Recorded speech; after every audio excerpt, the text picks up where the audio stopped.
Hello जी, नमस्कार। कैसे हैं आप लोग सब। तो आज मैं एक बहुत फेवरेट चीज़ बना रहा हूँ, मशरूम कोज़ुम्बू। ठीक है जी।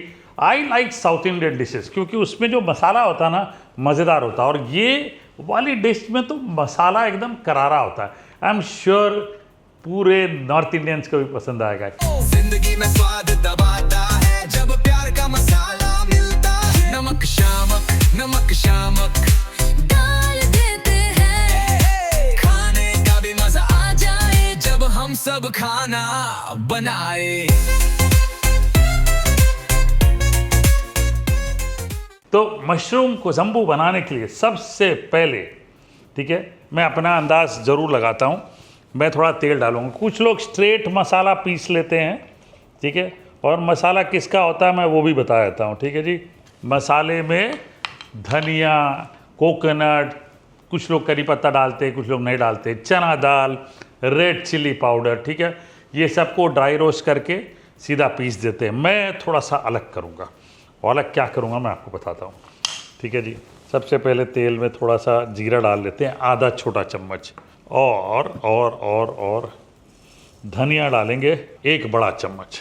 लाल मिर्च डाल देते हैं सूखी वाली, 5 लाल मिर्च डाल दी छोटी, और चना दाल, ठीक है, चना दाल डाल दें यहाँ पे, ये लीजिए, ये 1 बड़ा चम्मच काफ़ी है। इससे बढ़िया नटी फ्लेवर बॉडी मिल जाती है। और थोड़ा सा करी पत्ता वो भी इधर डाल देते हैं। ये लिए हमने अपनी कढ़ाई सजा ली है बढ़िया तरीके से। इसको भूनेंगे और उसके बाद नेक्स्ट स्टेप, ठीक है जी, जैसे मैंने कहा कि कुछ लोग सीधा पेस्ट बनाते हैं फिर उसके बाद भूनते हैं। I am doing this my style. ठीक है, सारी चीज़ें भूनेंगे। वाह, ये देखिए क्या बढ़िया खुशबू आ रही है। तो बेसिकली ये जो कोज़ुम्बू है, इट इज़ अ करी। मेरा प्रोनाउंसिएशन शायद कम मैच हो रहा हो, बट इट मीन्स करी इन साउथ इंडिया। ठीक है जी। ये लीजिए, आई लव दिस फ्लेवर। ये जो खुशबू है ना, चना दाल, करी पत्ता, खड़ा धनिया, क्या अब मज़ा आ रहा है। वाह, ये देखिए। अब ऐसे में लोग डालते नहीं है लेकिन मैं डाल रहा हूँ। ठीक है जी। 1 छोटा प्याज डाल लें। अब ये जब पेस्ट में पिसा जाएगा ना, तो होगा क्या, आपकी करी को बढ़िया स्मूथनेस मिलेगी। अब मैं ये मशरूम में ख़ास करता हूँ क्योंकि मशरूम ऐसा है, अगर आप फ्रेश मशरूम्स यूज़ कर रहे हैं तो पानी बहुत छूटता है। तो ये जब पेस्टी होता है, करी अच्छी बनती है। इसको अच्छे से भून लें, थोड़ी देर प्याज गुलाबी हो जाए फिर निकाल देंगे। पहले करीब 3 मिनट भुने, अगर गर्मा गर्म तेल है तो। नहीं है तो 5 मिनट लग जाएंगे, क्योंकि मैंने तो ऐसे ही डाल दिया था, तेल गर्म नहीं हुआ था। 2 मिनट तो तेल गर्म होने में लग गए, क्योंकि मेरा इंडक्शन है। गैस आपका फुल फ्लेम में कम समय लगेगा। ये लीजिए। अब कोकोनट डाल लेते हैं। तो 1 बढ़िया कोकोनट ले लें, वो डाल दें। थोड़ा सा मैं छोड़ देता हूँ, ऐसे ही गार्निश के लिए अच्छा होगा। ठीक है, और उसे पूरा ग्रेट कर लें, और ये लीजिए इसमें डाल दें, हल्का सा भूने, ज़्यादा नहीं। ये लीजिए, कोकोनट की खुशबू आते ही मैं बंद कर देता हूँ। पीसने के लिए मिक्सर का जार। चलिए, इसको थोड़ा सा ठंडा होने देते हैं, पानी डाल के पीस लेंगे। थोड़ी देर ठंडा होने देते हैं। तब तक मशरूम्स को हमने अच्छे से वॉश किया, फिर भी मैं और एक बार वॉश करूंगा। स्टेम्स निकाल दें। वैसे तो मैं स्टेम्स डाल देता हूँ, I don't even take out stems, but still you can take out stems. Gently press करना होता है, ज़्यादा प्रेशर नहीं लगाना होता है, वरना मशरूम का जो स्ट्रक्चर है वो बिगड़ जाता है। हल्का सा प्रेस करें, अपने आप निकल जाएगा। ये देखिए नीचे से।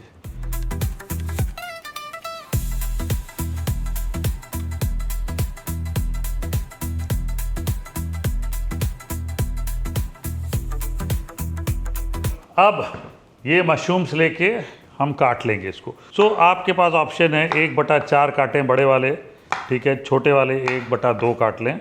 एंड 2 ऑप्शंस, मैं तो स्टेम डाल देता हूँ अपनी करीज़ में। आप स्टेम्स का सूप बना के पी सकते हैं।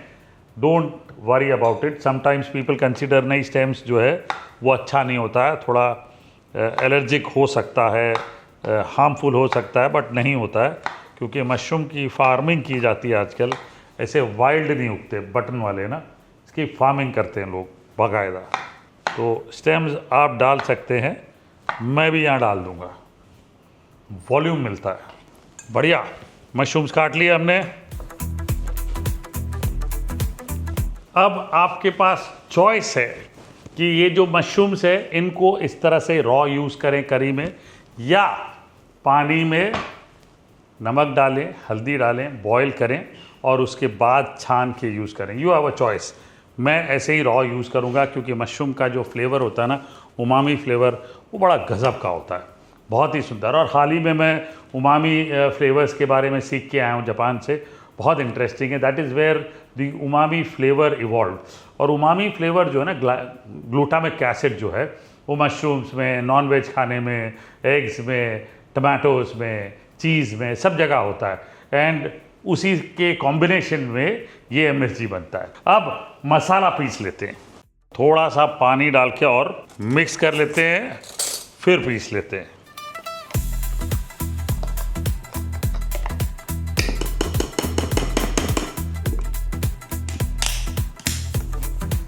चलिए, ये बहुत बढ़िया तरीके से पीस लिया हमने।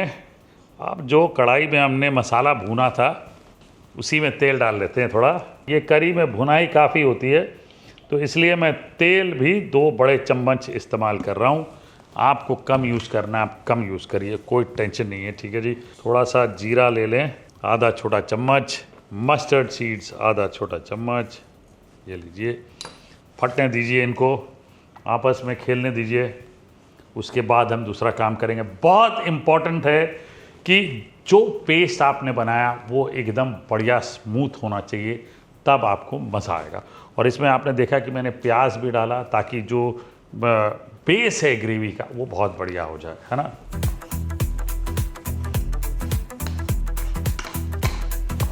अब देखिए राई फटने वाली है। मैं थोड़ा सा ये इंग्रेडिएंट्स पास में ले लेता हूँ। राई जैसे फटेगी, ढेर सारा करी पत्ता।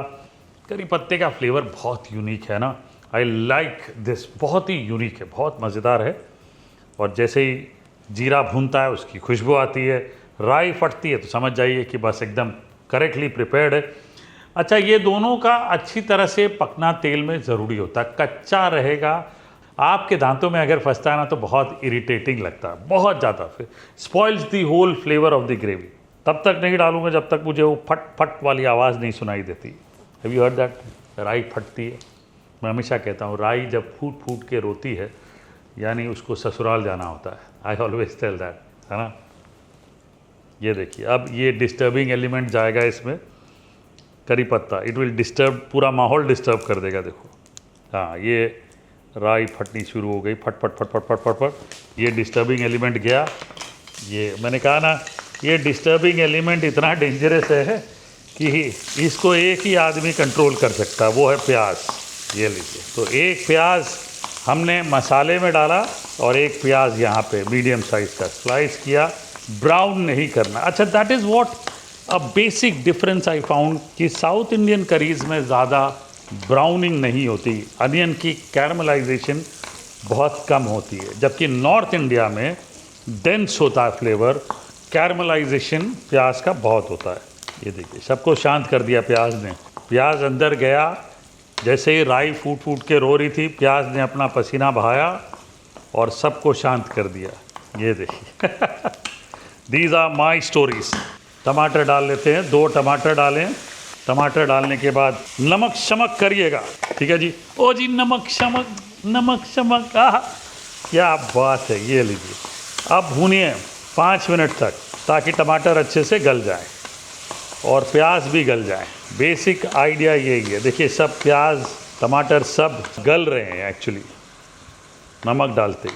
हमारे जितने पुराने उस्ताद थे ना, सरसों का तेल में तो नमक डालते ही थे, लेकिन वैसे भी तेल में नमक डालते थे पहले। एक तेल को फाड़ना कहते हैं वो अपनी भाषा में, जिसकी साइंस वही जानते हैं। दूसरा वो कहते कि खाना चिपकता नहीं है। This is what I learn from all the उस्ताद्स। Now any of the food technologist who can reason this out, comment section में ज़रूर बताइए ऐसा क्यों।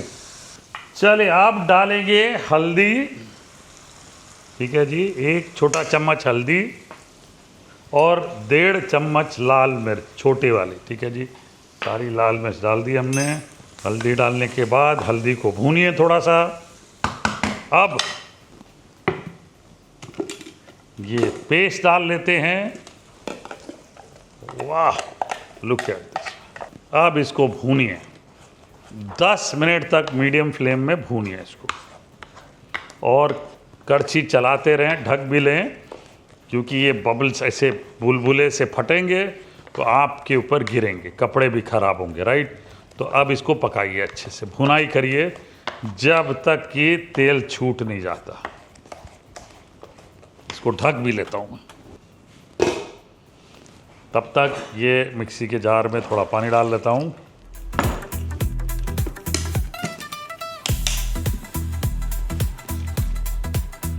चलिए इसको रख लेते हैं, और अब थोड़ी देर इसको भूनना है, यानी 15 मिनट तक भूनना है, बीच बीच में चलाते रहें। चलिए ये देखिए, अच्छे से 15 मिनट भूनने के बाद ये तेल कैसे छूट रहा है, राइट। ये बड़ा ज़रूरी है इस मसाले के लिए, वरना कच्चा फ्लेवर आएगा। तो ये जब छूट जाए तो आप स्टर भी आसानी से कर सकते हो। देखिए मसाला नीचे लगता भी नहीं है ना, तो ये बहुत इम्पोर्टेंट है। अब ये ख़ास तौर से यहाँ देखिए कढ़ाई में कैसे वो मसाला तेल छोड़ रहा है और कैसे तेल अलग हो रहा है, और आसानी से हम चला पा रहे हैं कड़छी को, राइट। अब यहाँ पे इमली का पेस्ट डाल लेंगे, आधा कप, ठीक है। जो पेस्ट है वो बहुत गाढ़ा नहीं होना चाहिए, और आप शुरू में कम डालिएगा, क्योंकि आपको लगेगा अरे यार मैंने ज़्यादा डाल दिया, अब खटास बैलेंस करने के लिए क्या करूं, फिर मैं आपको कहूँगा कोकोनट मिल्क एक्स्ट्रा डाल दो, वो सब फ्लेवर ख़राब करने वाली बात हो जाती है। इमली का पेस्ट डालने के बाद थोड़ी देर भूने, यानी 1 मिनट तक मैक्सिमम। अब मशरूम्स डाल लेते हैं, ये लीजिए।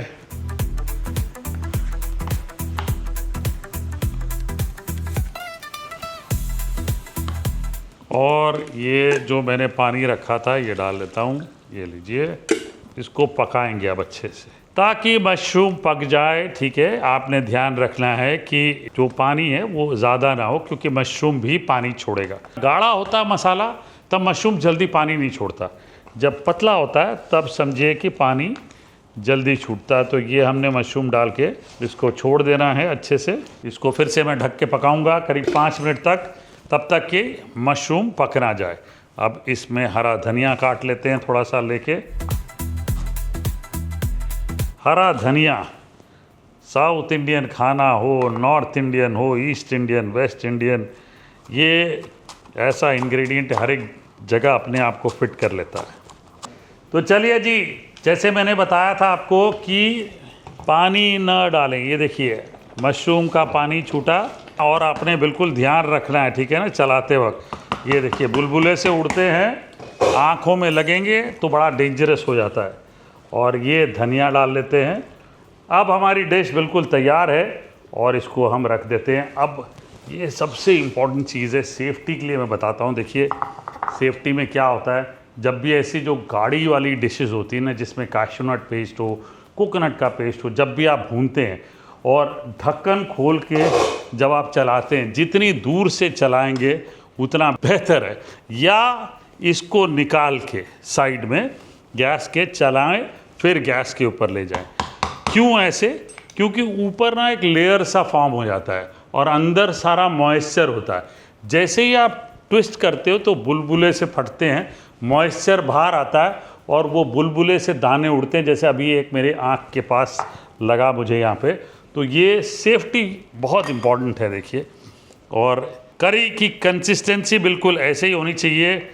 इस डिश का नाम मशरूम कोलंबो, कहीं मुझे ऐसा लगता है कि कोलंबो से कहीं लिंक ना हो इसमें। चलिए ये बढ़िया। अब इसको जनरली लोग खाते हैं डोसा, इडली के संग। डोसा कौन सा? जो क्रिस्प डोसा है उसके साथ नहीं, जो सॉफ्ट डोसा है ना, जिसके साथ मसल के खाते हैं। तो एक तरीके से प्रोसेस्ड राइस को एक नया आकार देके इस डिश को खाते हैं। एंड आई टेल यू, ये मलबारी पराठा के साथ उतना ही स्वादिष्ट लगेगा जितना कि पंजाबी पराठा के साथ लगेगा। तो आपके लिए जी डिश हमने बना दी है, अब इतनी मज़ेदार है पूछिए मत। आपकी बारी है अब बनाने की और परिवार को खिलाने की। ये final garnish ready. Wow, mushroom kozhambu ready for you.